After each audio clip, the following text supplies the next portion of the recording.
They're the ones that used to walk like Egyptians, but that song is called Hazy Shade of Winter. You heard it here on Zone Radio 88.5, the voice of the valley. Now, as you know, we've been doing these series of interviews with businesses in the valley, folk who are either in lockdown or coming out of lockdown or planning for post-lockdown or helping other people through lockdown. And a business such as that is a company called Recro. And the lady behind that is one of the most incredible people I've met. She is the most positive person. She always sees the glass as half full, never half empty. She has the most positive impact on all of us who know her and associate her with her, and her name is Claire Kolbe. Before I go any further, I also want to say that Claire has just been elected as the vice chair of the False Bay Business Network. So congratulations on that, Claire. Thanks so much. What a lovely introduction. There we go. That is Claire Kolbe. She, okay, so the reason we're doing these interviews, as you know, folks, is to give support to the businesses in the valley and hopefully get people to be dealing with the businesses in the valley. And Claire has one of those businesses, and it is called Recro, and just Recro, eh? Recro Business Services. Oh, okay. So there is a bit more there to it that I didn't see. Okay, Claire, tell us about your business. So we are accountants, auditors, tax advisors. So I'm a chartered accountant and a registered auditor, and I've got, yeah, stayed for a long time. I've got a team of accountants and bookkeepers that assist us. So basically we work with, you know, from small sole proprietors and individual tax returns right up to businesses that need support or need a CA's input in their monthly accounts or annually.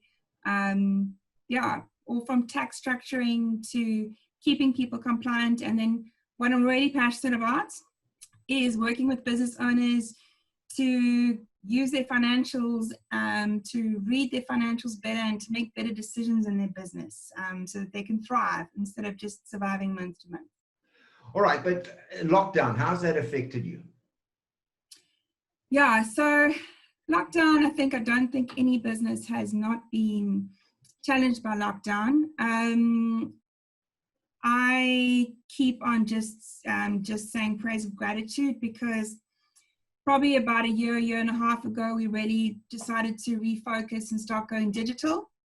So we invested in a lot of digital systems, Dropbox, Xero, Sage, Asana, a lot of things that supported us, but that were on the cloud. And then other than that, we've got a lot of systems and processes that work in our businesses, meeting rhythms going.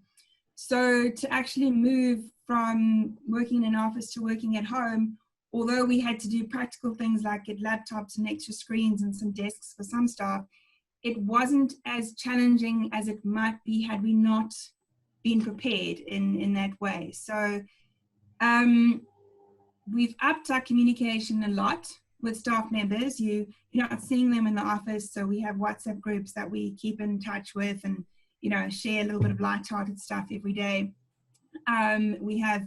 We still have our regular meeting rhythms and stuff to keep in touch. And, you know, a big challenge is communication. So we just make sure that we are communicating more effectively. But on the whole, the staff, I'm really proud of my staff and what they've brought to the table. And yeah, just the gratitude that they've also had because they've got a job and because we have been able to carry on, and the dedication and commitment that they've shown. So yeah, it's affected us, definitely.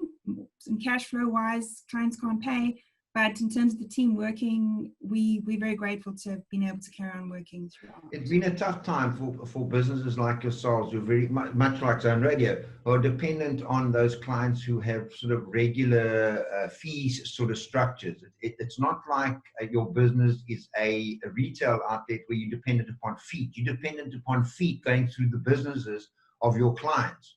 And when that shuts down, they start to struggle, and it puts you under pressure.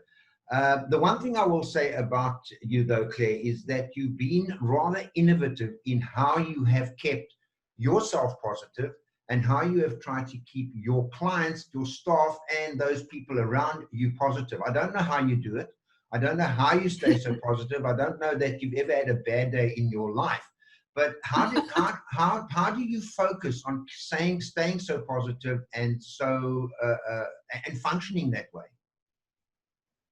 So I think essentially we've all got a choice in how we want to live our lives, and I choose to be happy most of the times. I have my days and I have my moments where I do break down, and at the beginning of lockdown and that I've had heartbreaking conversations with people. It's like, and it has got to me when, you know, people just don't know what to do. They have to retrain staff, and it really did get to me a lot. The starving people, the malnutrition, and I kind of had to get to a point where I was like, okay, cool, you know what? If I don't guard my mindset, because that's the most important thing in keeping going, I cannot be the best person for my clients, for my staff, and for my family. So I kind of just started blocking out not reading the stats, not like engaging in any of these like debates and stuff, because I knew it wasn't actually healthy for me. And then I also make sure that I engage with people that are uplifting and positive. I've been attending a lot of webinars and, you know, being encouraged by people and businesses that are pivoting so amazingly and are being so creative through this crisis. And then I can share that also with my clients and also just encourage them as well. Yeah, so I think essentially it's a choice, and also to choose to guard your mindset. That's, I think, what been the biggest challenge for me during lockdown, but it's something that you kind of have to do. I'm not losing this battle. I didn't build a business for 10 years to have some stupid little lockdown kind of crush me. So, well, I don't think that it has. It certainly hasn't. No. I want to come back to some of the other things that you've done, because you've been rather innovative and you haven't been afraid of sharing the innovations. And for argument's sake, the Zoom interviews that you guys do at the network, that was, you set that up, didn't you? Which of the Zoom interviews? The Zoom meetings and those kinds of things. You had to discover that kind of technology for yourself, and you've used it and shared it with others. Yes. So I was just commenting to a client the other day. I think in the beginning of February, I had my first Zoom experience of Zoom. And it was, I mean, in those 2 weeks, so when Cyril first announced, you know, the isolation thing, you just had to know you knew it was coming, the lockdown at some point. So we just used those 2 weeks to prepare everything. So because I was just asking everyone, how do we do this, and finding information, like Lindy and I were like, okay, let's just get this digital. And we've been wanting to move some things digital already. And it was a perfect opportunity to actually progress in some of those areas. So it was obvious for us that everyone responded and accepted it, and Well, I'll tell you this for nothing. The fact that you and I are having this conversation on Zoom, and that we've had a host of other conversations on Zoom in a similar fashion, is thanks to you, because until then I didn't know what Zoom was or how it worked or how it could be deployed. And so I thank you for that. I don't know who Daly and Partners are. Have you ever heard about Daly's and Partners?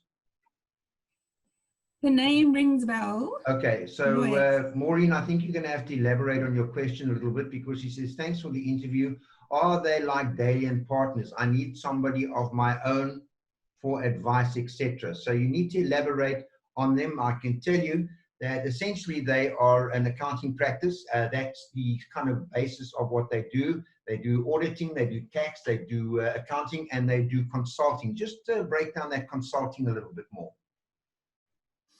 So for us, compliance is the foundation of what you're doing. You need to make sure you're compliant with SARS. You need to have your books up to date. You need to have the proper data in. So I just say, so typically when we engage a client, there's a period of between 3 to 6 months. We look at, making sure your data is right, because you put bad data in, you're just going to get bad data out when you analyze it. And then we have a look at, so how can we structure your management reports and that better, so that you're actually getting more meaningful information. For example, what are all your revenue streams that you're bringing in your business? And are you measuring the different revenue streams? Where do you need to be marketing more? When do you need to be marketing? Maybe April's a low month for you. Maybe then you need to look at, you need to be advertising more in February or March for a particular stream of revenue. So depending on the client, it changes, but we've done this with lawyers, we've done this with a gym, we've done this with a service center, you know, a couple of things. So that's just looking at the revenue. Then we look at, okay, what are you spending money on in terms of marketing? What is your return on investment in terms of marketing and what you're getting for that? You don't measure something, you know, you can't do anything with it. So we've helped businesses with KPIs. So KPIs overall as a business, what are your most important measurements in your business? And then also KPIs with staff. What are their job descriptions? Let me just stop you right there. Tell people what a KPI is. Oh, key performance indicator. Okay, all right. Okay.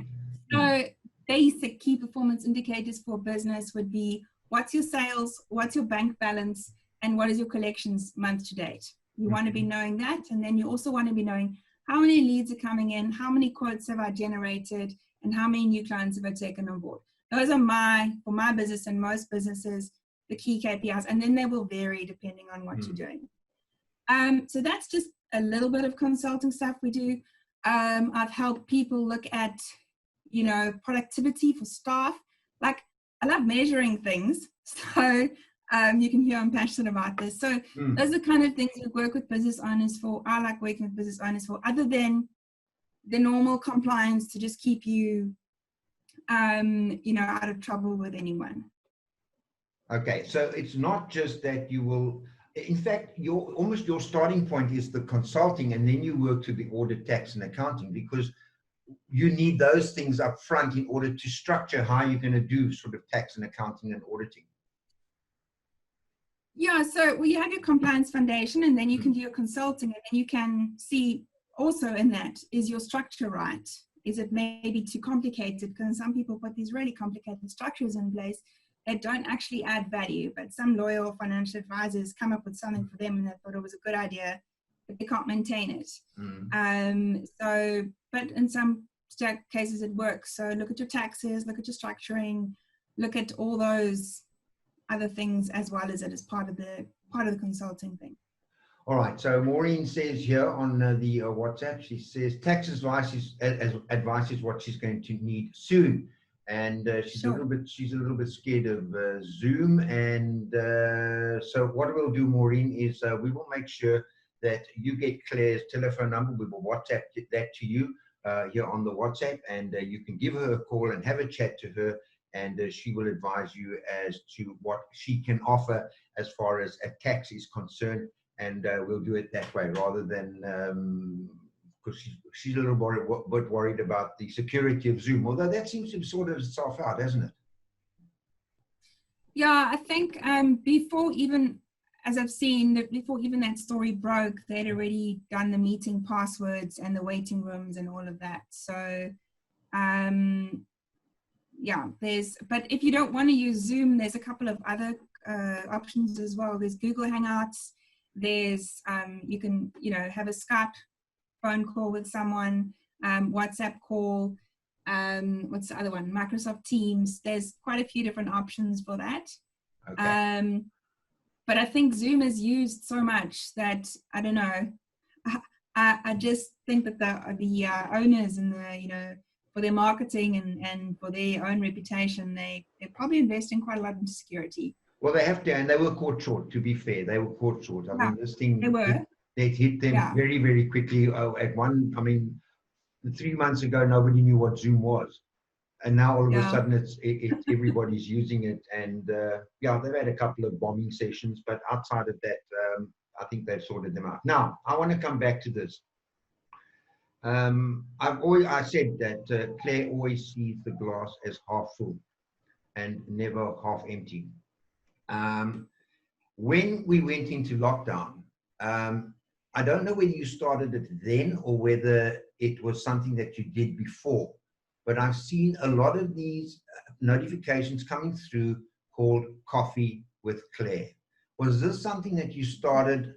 And it's a wonderful concept, and I'm going to ask, and I certainly hope that you're going to continue to do it after lockdown. because it's a wonderful concept. Is it something that you started during lockdown to try and keep people positive, to try and share that positive energy that you have in abundance? Explain to people what Coffee with Claire is about. So, I mean, that's been one of the blessings of lockdown. It kicked me out of my comfort zone. And one of the things we're looking at is, well, you know, you're out of your comfort zone anyway. So just like, you know, go for it. And I actually I did a couple of presentations, and then we said, well, what other value can we give to our clients? Because I can't be phoning all my clients every week. You know, it's just, I just don't have the capacity to do that. So what we decided is we'd set aside a half an hour to 40-minute session every Wednesday morning, and which is Coffee with Claire. And the first couple were just, you know, any question you have, because there were a lot of questions around the TERS benefits and the COVID funding and how do we claim and all of that, which we dealt with. And then we've dealt with, you know, a session on cash flows, because cash flow and budgeting and knowing what you got to spend at this time is quite critical, especially now a lot of businesses are opening. They need to know, like, you know, how many staff can I bring back and all of that. And then we've had a couple of guests on as well. So it's kind of like just a value add for our clients and other people if they want to check us out and, you know, see what we're about.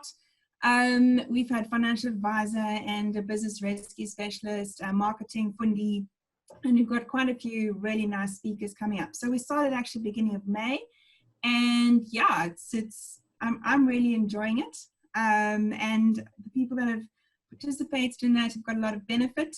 And yeah, we're saving them all on our YouTube channel, so people that missed a session can go and have a look and check out what they missed. But it also provides, yeah, a chance for people to ask any questions around a particular topic and discuss it. I think it's an amazing concept, and it's one of those things that somebody looked at, how can I make my business relevant during this lockdown period? And you've used that to remain relevant, albeit the fact that your clients may not be able to pay as they could before. You have remained relevant in their mind, and of course, when things get better, they're going to stick with you, and hopefully it will bring you new business as well. In terms of lockdown, and as somebody who is au fait and very good at this kind of planning and the consulting and that type of thing, small businesses that have gone to the wall in this time, that are starting to look at either opening up, or they've just opened up, or they're waiting for phase one before they can open up, what kind of advice would you give them?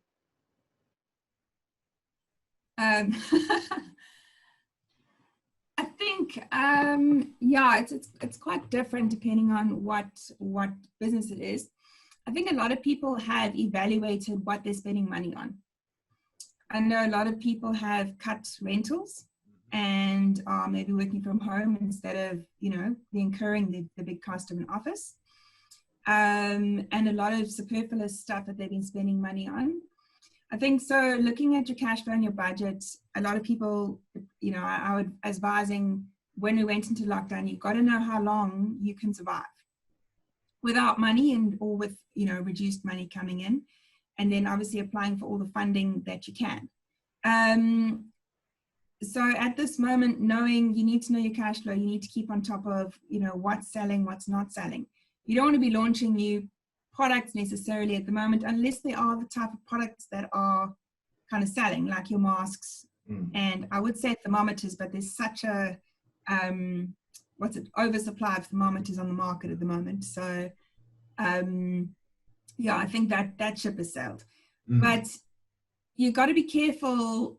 You know, there's certain things you don't want to be doing now. You don't really want to be going into new commitments and new projects and things like that.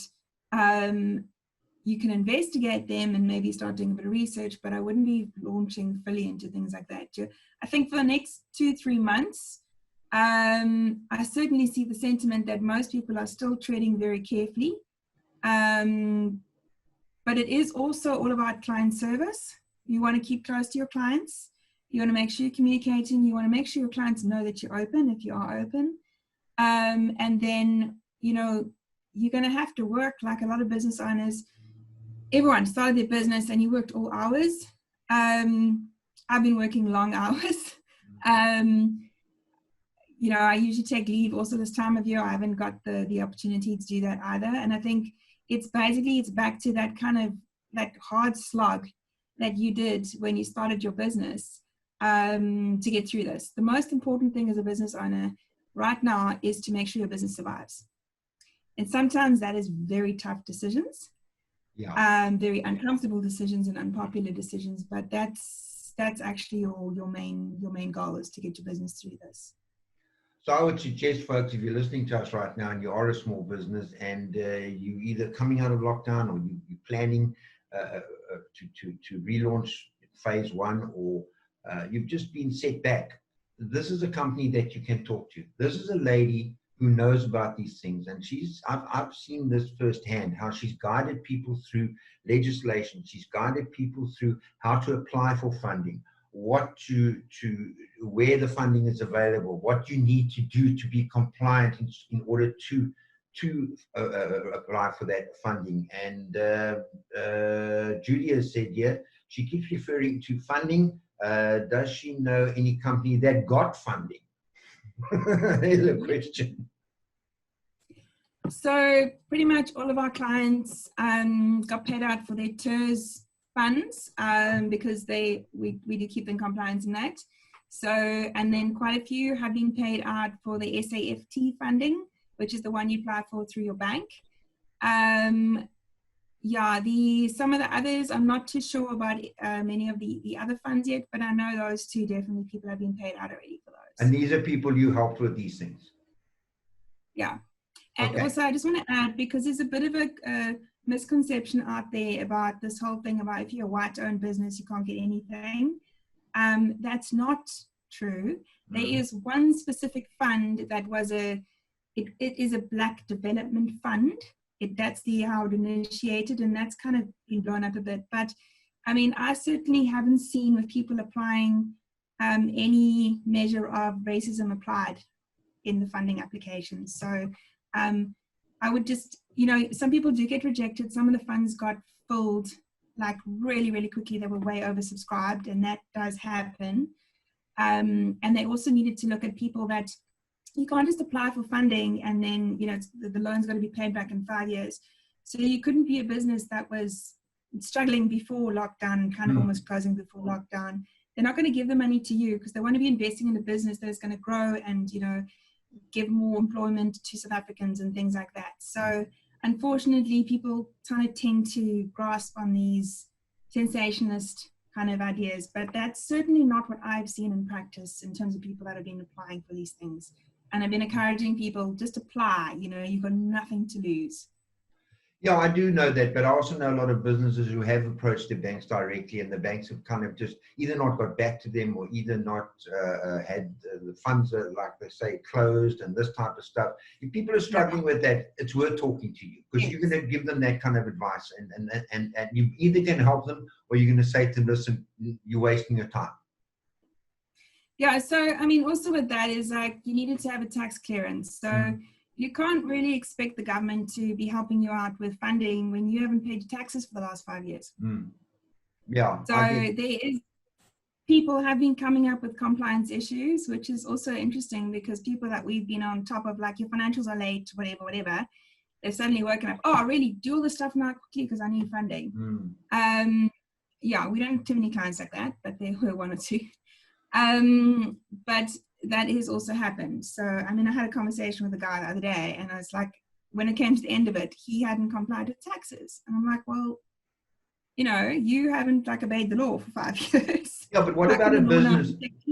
What about a business like, for argument's sake, Zone Radio? Zone Radio is a brand new business, launched in November. So there hasn't been a full tax year, and there isn't anything that one can be compliant with. Does that disqualify a business like ours? No. Okay. Because you will still be compliant. Yeah. Because you're not non-compliant. Yeah. All right. Yeah. So is there any parting message that you want to leave with folk about either your business or about their business? So I see a lot of people are kind of writing off 2020. Okay, 2020, the year that doesn't count, whatever. I think people need to remember there's still 7 months left of this year. Yeah. and you've still got 7 months to, you know, make it fantastic. And it's all up to you. And like business owners are amazing. We have got some incredible clients which really also just inspire me with their determination and their, you know, the challenges that they surmount. There are still people doing really well in this economy, in your industry, I can guarantee it. So, and what I've seen over the years is always about the attitude of the business owner. So yeah, you can do it. I mean, you just need to get your mindset right and get your business through. And it's not comfortable at all. I mean, owning a business, if you wanted a comfortable life, you don't want to be owning a business. That's not that's not comfort, but it sure is one hell of an adventure. And the freedoms in that, you know, are great. So I think business owners are also, they are heroes. And I don't think that they always acknowledged for as much of an amazing contribution that they give to society in terms of all the people they employ, all the little families that they look after. So they really are amazing. They have incredible leadership skills and there are incredible businesses out there. So I think business owners also need to sometimes give themselves a pat on the back that they are doing a good job, and keep going.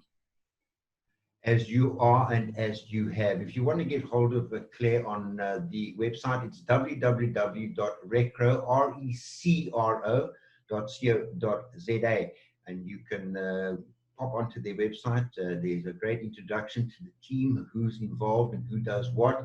All their services are there. There's a blog, there's their contact details, everything is there, and you can email admin@recro.co.za if you want more information.